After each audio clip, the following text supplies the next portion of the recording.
Esta aventura sonora y sin más, sin menos, ya le damos la bienvenida a Abel Pérez Rojas, allá en Ciudad de Puebla, México. Bienvenido. ¿Qué tal, Isidoro? ¿Cómo estás? Amigos de Radio Ciudad de Nogoyá, Abel Pérez Rojas de sabersinfin.com, desde el corazón de la República Mexicana, en una ciudad tan bella como lo es Puebla.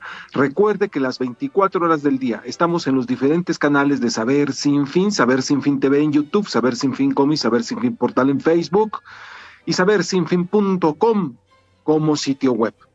Mi querido Isidoro, tú sabes que recientemente en México fue el proceso electoral por el cual se renovó el Congreso de la Unión, se eligió presidente, presidenta de la República, se eligió también a gobernadores de nueve estados, se renovaron también congresos locales y autoridades municipales. En fin, fue hasta ahora la elección más grande de la historia en nuestro país. Impresionante. Y de ahí se derivan diferentes fenómenos muy importantes sobre los cuales reflexionar.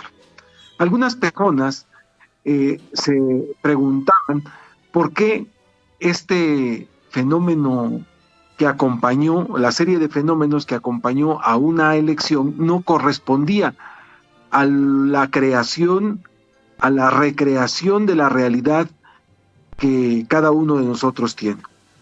Y entonces se debe a una gran cantidad de elementos que quisiera ir tratando en esta ocasión, es decir, poco a poco, pero solamente algunos. Mira, sí. En gran medida, la realidad de las personas, principalmente de las personas que se encuentran en las ciudades, está cada vez más en el ciberespacio. Pareciera que esta vida que hoy conocíamos, esta vida de a pie, de carne y hueso, se ha vuelto extraordinaria y lo cotidiano o normal es la que sucede en las pantallas de los equipos de cómputo o en las pantallas de los teléfonos móviles. Y como cada vez las personas pasan más tiempo frente a sus pantallas, entonces se privan de lo que está sucediendo en la realidad o en el mundo más allá de la virtualidad. Mira, esta es una nota publicada por la Gaceta de la UNAM bajo el título "Los mexicanos usan más Internet que el promedio mundial", y fue publicada en diciembre del año pasado. A escala mundial, 62.5% de las personas se conectan a la red informática. Fíjate, a escala mundial, 62.5% de las personas se conectan a la red informática en promedio durante 58 horas.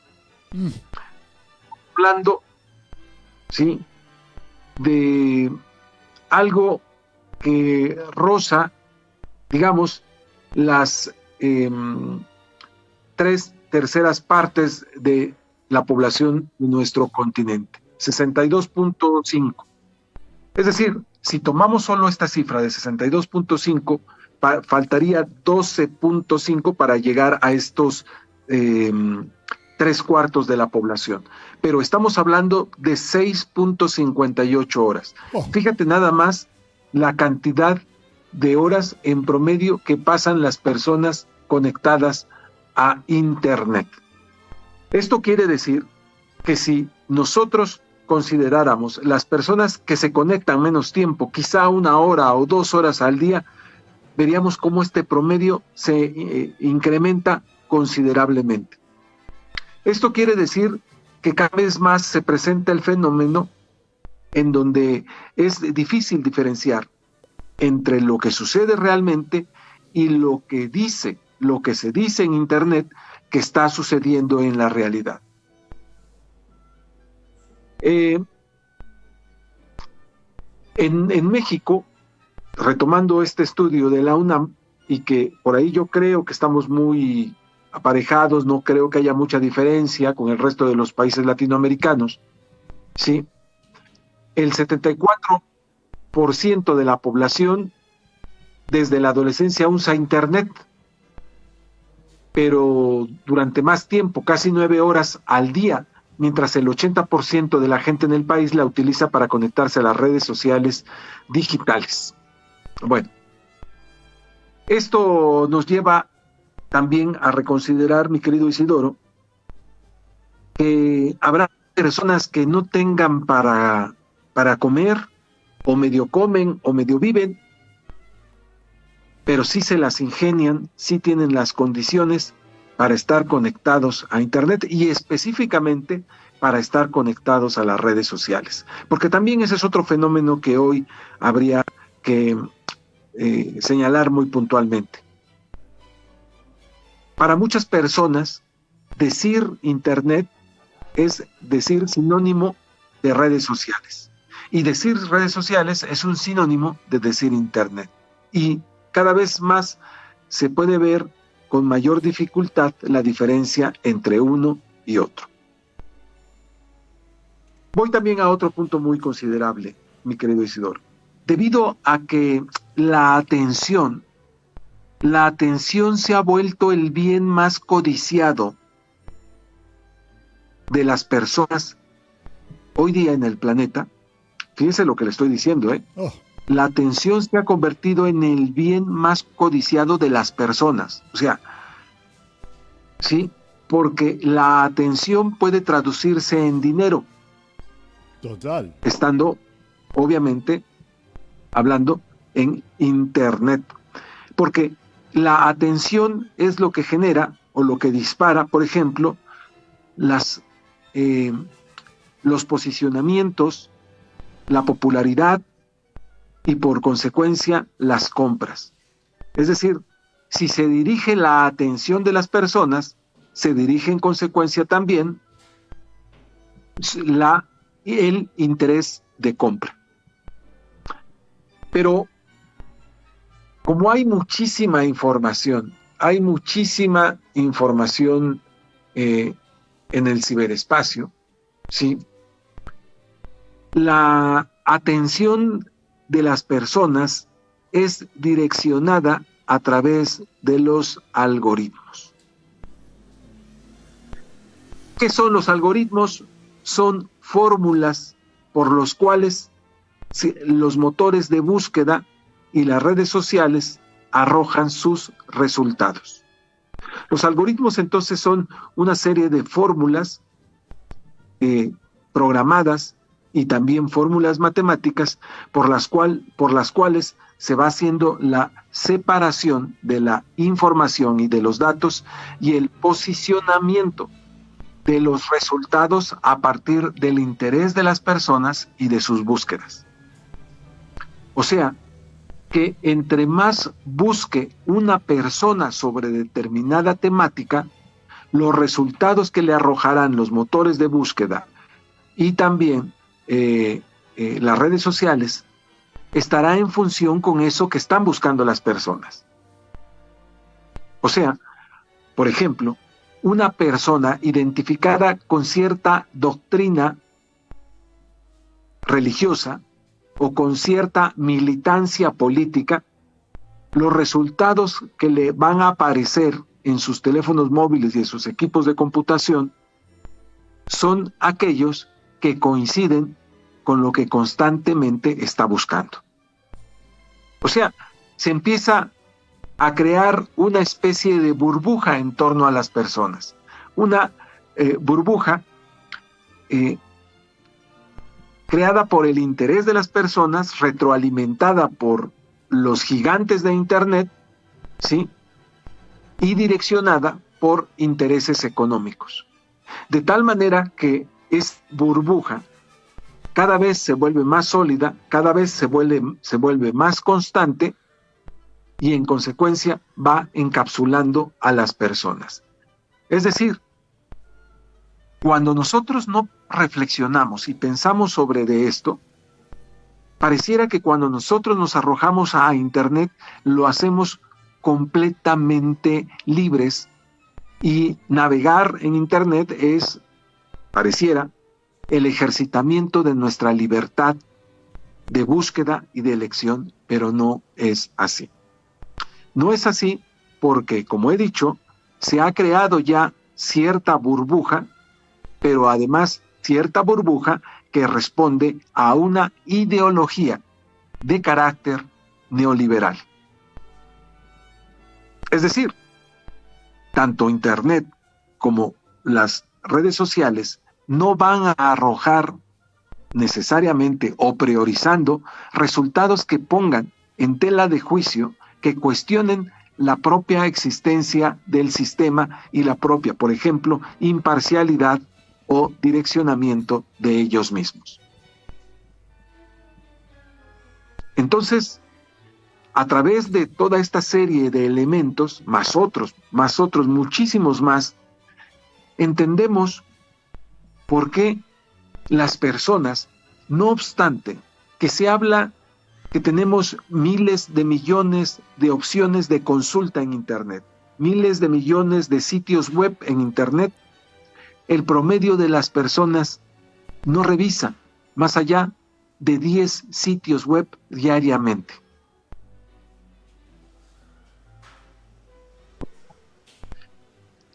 Mayoritariamente las personas estamos consultando, uno, el medio de comunicación de nuestra predilección, que puede ser un periódico, un canal de noticias, ¿sí? Nuestro correo electrónico, el motor de búsqueda de nuestra preferencia, la red social predominante en nosotros. Y en fuera, difícilmente encontramos personas que tengan el hábito de consultar 2, 3, 4 o más fuentes para contrastar una información, por ejemplo. Y si no hay ese hábito para buscar la corroboración de alguna información, ¿sí?, se puede entender entonces por qué el éxito de la diseminación de noticias falsas. Porque las personas hemos perdido, por un lado, el deseo de investigar, por otro lado nos hemos incorporado a dar por hecho lo que aparece frente a nosotros y de validar lo que la mayoría dice, aunque esta, como ya sabemos, es fácilmente direccionada, es fácilmente engañada a través del posicionamiento de resultados. Entonces, mi querido Isidoro, pues todas estas cuestiones en las cuales se habla de la libertad de las personas y muy decididamente defendemos nuestras posturas, pues no pensamos que lo defendemos a partir de una parcialidad de la realidad. Y entonces, Isidoro, la pregunta es exactamente ¿qué es la libertad? ¿Cómo ejercitamos la libertad? ¿Y cómo está en riesgo cada vez más por cuestiones económicas nuestra libertad en los entornos digitales? Total, pero yo te digo que no pierdo mi capacidad de asombro, porque al escuchar que las nuevas notebook van a ser transparentes, al escuchar que en México, ante la hora de calor, se va a bombardear las nubes, y así te podría seguir detallando una serie de sucesos que uno a veces, digo, me pellizco a ver si esto acontece, si esto es lo que va a ser habitual ya en pocos decenios. Y con todo esto que apareja al margen de la libertad, que también, sin duda va a ser un acontecimiento poder definirla y poder libremente adoptarla, ¿no? Bueno, Isidoro, mira, realmente hay una serie de elementos que pareciera ya nos alcanzó la realidad. Eh, a ver, yo le voy a compartir algo eh, que debí de haber escrito, no sé, hace 15 años tal vez, cuando menos 10. Es un artículo que se llama De la capa de invisibilidad y la relatividad del futuro. Ujú. Fíjate que hace poco más de 10 años en Saber Sin Fin publicamos 2 reportajes tomados de YouTube en torno a la capa de invisibilidad. Es una especie, literal, Isidoro, de capa creada en diferentes laboratorios por los cuales se toma la capa, te cubres con la capa y te vuelves transparente. Pero pintón, digo, ¿no? Eh, Pero pintón, digo, a ver. Mira, esto que te estoy diciendo, estos videos datan del 2005 y del 2006. Oh, Eh, y por otra parte, esto que te estoy diciendo, no creas que es solo una cuestión meramente curiosa para atraer o para direccionar tráfico, sino fue algo abordado en periódicos como El Clarín, BBC, 20 Minutos, entre otros. Y esto, bueno, había sido, la capa de invisibilidad había sido abordada en películas como la de Depredador, Harry Potter, La Guerra de las Galaxias, G.I. Joe. Te voy a leer algo solo para tener una idea. ujú. Quienes nos enteramos en el 2009 de la capa de invisibilidad hemos vivido durante 3 años pensando que este invento era solo producto de la ciencia ficción, pero aún distante de la realidad. Es decir, hemos vivido en el pasado de quienes inventaron la capa de invisibilidad. Oh, Y también en el pasado de quienes al asumir dicho invento reacomodaron su estructura mental y en consecuencia modificaron su percepción del presente. O sea, te escucho. mientras estos videos publicados en el 2005 y en el 2006 sobre la capa de invisibilidad, que estamos hablando casi de 20 años, conforma una realidad, para quienes ignoramos y desconocemos y nos encontramos alejados de ello, representa una especie de futuro muy lejano, pero que en realidad ya está en el pasado. O sea, estamos hablando, mi querido Isidoro, de una separación entre quienes tienen información y entre quienes viven alejados de ella. Por eso, mientras nosotros estamos reflexionando sobre el direccionamiento de la atención de las personas en función de algoritmos, fórmulas matemáticas y criterios de programación, estos ya avanzaron, estos ya se quedaron en el pasado y seguramente se están desarrollando fórmulas más sofisticadas y más avanzadas. O sea, estamos en una carrera frente a la información direccionada, una carrera dispareja. Mientras nosotros hacemos un esfuerzo por tratar de entender qué está pasando, los gigantes, dueños del mundo o de la economía del mundo, están direccionando nuestro futuro para garantizar que no nos salgamos de esta enorme caja de cristal a la cual algunos le han llamado Matrix y otros simplemente le han equiparado con la cueva a la que se hace referencia en los diálogos socráticos. Y usted, amigo que me está escuchando, ya se dio cuenta de la esfera en la que vive, qué está haciendo para despertar, para acabar con esas limitantes, qué nos depara el futuro cercano. Estas y otras interrogantes, mi querido Isidoro, ahí.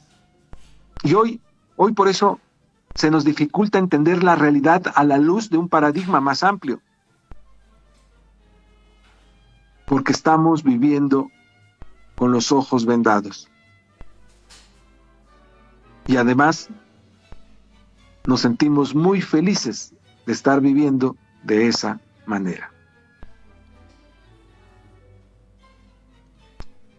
Digo, Pues sí. sí, Sí, a ver, sí, continúa. Disculpa.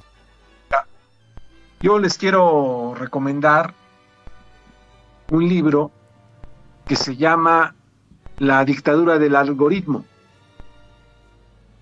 La dictadura del algoritmo son entrevistas y artículos sobre redes sociales y guerra mediática. En Cuba, lo hicieron en Cuba, se llama así este libro, pero hay una serie de documentales en Netflix, mi querido Isidoro, sobre, por ejemplo, sobre los juicios que han estado perdiendo los gigantes de Internet, sobre todo en países desarrollados. A través de estos algoritmos y de estos criterios de programación, por ejemplo, han generado competencia desleal entre ellos mismos. Y competencia desleal que ha manipulado, ¿sí?, las preferencias de los resultados y en consecuencia la información a la cual nosotros accedemos y la cual consultamos prioritariamente. Te leo solamente algunos datos con respecto a este libro de La dictadura del algoritmo. Dice: la dictadura del algoritmo ofrece un análisis muy exhaustivo del mundo de las redes digitales y su utilización para formatear, esto de manera entrecomillada, formatear, valga la metáfora, la conciencia de las sociedades contemporáneas, de modo tal que profundice la sumisión a los dictados de las clases y grupos dominantes.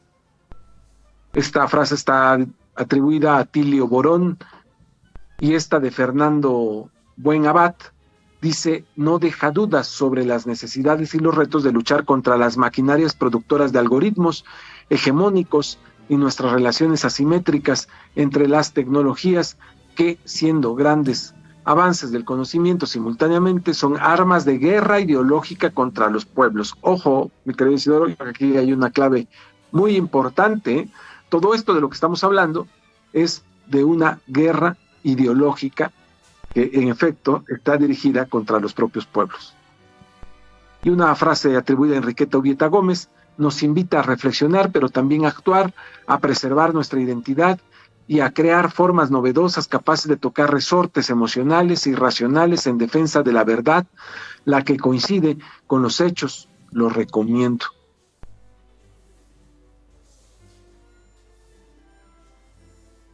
Pues está muy, muy interesante todo esto que le estoy aquí compartiendo.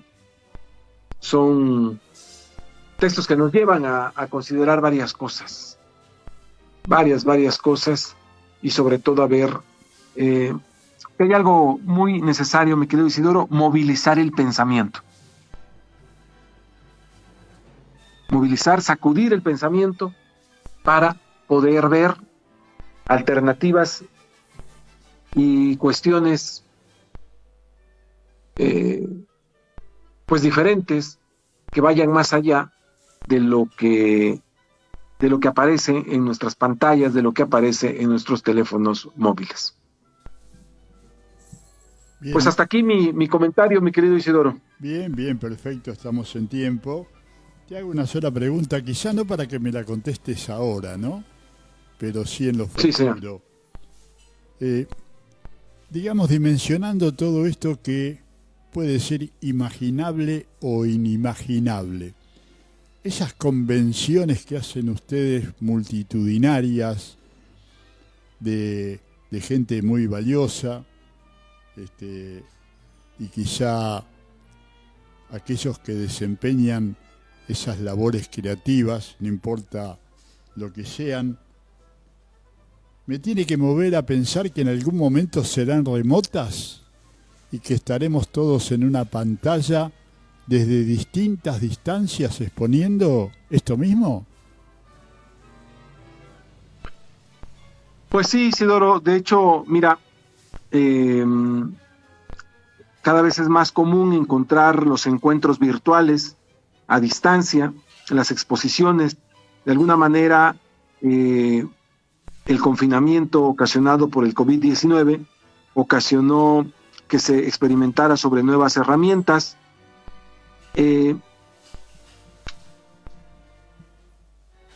Nosotros, en Saber Sin Fin, nos aventamos a aplicar algunas de estas cuestiones y creo que varios proyectos independientes lo hicieron obteniendo muy buenos resultados. En el caso de los encuentros internacionales de poesía Saber Sin Fin, decidimos que fueran presenciales como una forma de no perder el contacto de piel a piel, de cara a cara, y poder estrechar nuestros corazones. Y dijimos esto porque gran parte de lo que hacemos es virtual. O sea, las transmisiones que yo hago, los 7, 8 programas que tengo a la semana, todos son virtuales. Difícilmente, muy difícilmente, veo a los ojos en persona a mi entrevistado. Creo que es casi lo mismo que a ti te sucede en cada una de tus transmisiones. Y entonces, por eso priorizamos lo presencial en nuestros encuentros, porque lo que es a distancia está presente en todo lo que hacemos en el día con día.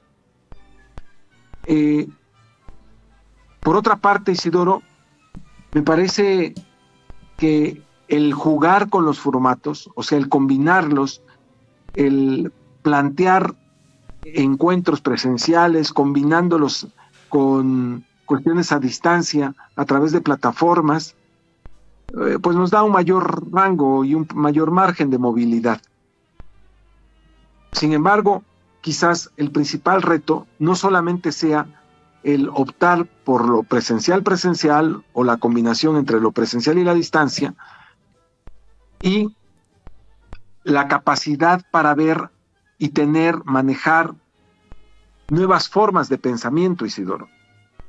A mí me parece que ahí es donde radica lo principalmente más importante. ¿Cómo generamos opciones alternativas, verdaderamente alternativas, lo que estamos haciendo?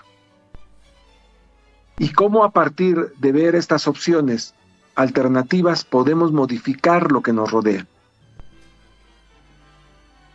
Entonces, Isidoro, ese es un reto muy grande que tenemos quienes nos dedicamos a esto.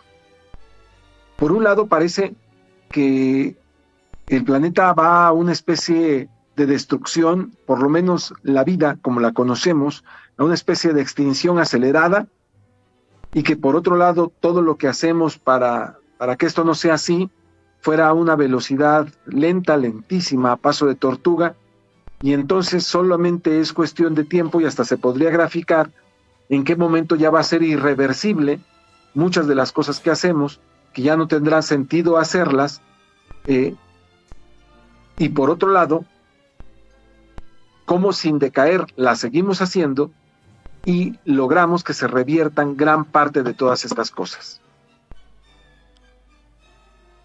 Entonces eso es un tanto el dilema, mi querido Isidoro, por un lado, y por el otro, por supuesto que en el siguiente encuentro internacional de poesía estaremos viendo cómo combinamos algunas cuestiones presenciales con algunas a distancia.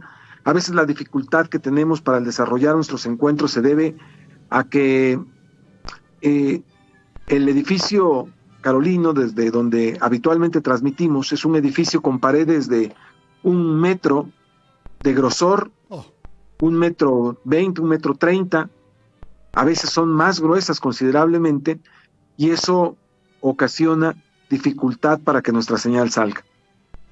Pero estaremos pendientes, mi querido Isidoro, porque ya algunas personas nos han pedido que pudiéramos hacer algo interactivo más cercano a las personas que ven en el extranjero. Por supuesto que sí lo estaremos haciendo, y aprovecho ahora que pienso en lo virtual, en lo digital y en la participación de las personas, decirles que ya fue publicada la convocatoria para la conformación de la quinta Antología Internacional de Poesía Saber Sin Fin. A ver, repito, ya ha sido publicada la antología de la quinta edición de la Antología Internacional de Poesía Saber Sin Fin. Ya está disponible y ojalá participen las personas que nos están escuchando. bien, al margen de agradecerte y prestigiarnos siempre con tu conocimiento, te dejo una picando y te despido, porque me voy a la Ciudad de México ahora con Joe Porcini, pero hoy escuché como primicia exclusiva, ¿no? Llega para el 2025 una vacuna que es prácticamente polivalente. El COVID, la gripe y no sé qué otra cosa más. Y no voy a decir la marca porque no estoy para hacerle publicidad a nadie. Pero cómo va avanzando la cosa, ¿no? Antes teníamos una vacuna para cada y ahora ya están empezando a organizar vacunas polivalentes que cumplen varias funciones. Esto es la modernidad. Bienvenido sea, o no, qué sé yo, pero esta es la realidad. Pues ya no sé, mi querido Isidoro, después de todo lo que generaron las vacunas del COVID-19, tú recordarás estos señalamientos que ha habido con respecto a las secuelas y a los efectos secundarios y a los pronunciamientos de algunas de estas empresas reconociendo que en efecto hay secuelas, hay efectos secundarios muy altos. Ya no sé si sea una buena noticia, mi querido Isidoro, o habrá que tomarla por lo menos con cautela. Sí, de verdad. Así es que dejo esa reflexión, mi querido Isidoro. Yo, por lo pronto, lo que creo es que tenemos frente a nosotros la capacidad de aprovechar a los beneficios del Señor Sol, de nuestro Padre Sol. Son gratuitos, han estado siempre ahí. Hay que hacer uso de las bendiciones de la madre naturaleza, de la lluvia, del sol, de los vegetales, de los árboles, de los minerales, y que a veces le damos la espalda, Isidoro. A veces muy seguido le damos la espalda a todo lo que sucede más allá de las cuestiones inmediatas, más allá de las cuestiones publicitarias. La madre naturaleza siempre está a nuestro pendiente y hay que prestarle oídos. Sí, te despido. Muchas gracias, Isidoro. Te despido y el feliz día, por lo menos acá. Mañana es el Día del Padre, no sé en México, pero felicidades a todos y hasta el próximo sábado. Bella vida. Chao, hasta chao. el próximo sábado, amigo. Gracias, chao. Chao, chao.